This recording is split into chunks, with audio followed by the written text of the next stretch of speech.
60-year-old male patient presented with altered sensorium. MRI was performed. MRI showed diffuse cortical hyperintensities in bilateral frontoparietal lobes. You can appreciate the cortical hyperintensities here. There was significant gyral edema. In this section, you can appreciate the deep gray matter nuclei. The lentiform nucleus is hyperintense. The periphery, that is the external capsule, is more hyperintense compared to the central lentiform nucleus. Here also you can appreciate that. Here you can see there is the medial internal capsule and the external capsule are pointing at the apex. This one here.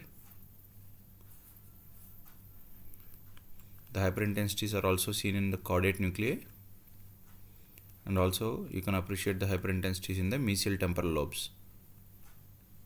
ADC images showing the central diffusion restriction and peripheral facilitated diffusion restriction.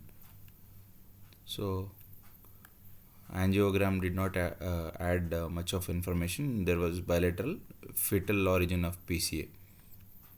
So based on these findings, the diagnosis of uremic encephalopathy was made.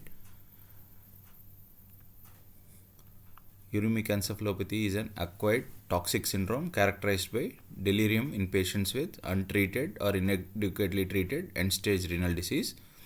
Uremic encephalopathy is often associated with lethargy and confusion. In acute phase, it can progress to seizures, coma, or both in chronic phase. Several neurochemical alterations have been reported in acute and chronic phases of uremic encephalopathy, including alterations in water transport and cerebral edema. So, MR imaging features are classical in case of uremic encephalopathy. Typically, there will be bilateral T2 and flare hyperintensities in basal ganglia, thalamus, midbrain, and mesial temporal lobes. There can be or may not be, maybe or may not be diffusion restriction to varying degree. So enhancement is not typical of uremic encephalopathy. So the characteristic sign has been described in uremic encephalopathy, which is hallmark of it. It can also be seen in case of methanol intoxication and in case of acute renal injury, aka acidosis, metabolic acidosis, you can see.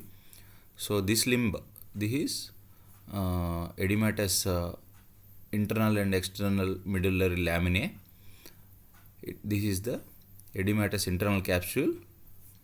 This is the edematous external capsule. So the stem is formed by the edematous stem or apex is formed by the edematous external internal capsules fused. So this classical sign is called lentiform Foch sign, which is seen in our case. This is hallmark of uremic encephalopathy. So based on this classical Aunt-Minnie sign, we have diagnosed our case as uremic encephalopathy, and patient had a end-stage renal failure and he was on dialysis. He skipped a dialysis. Following that, he developed this. Thank you very much. Hope this case was useful for you.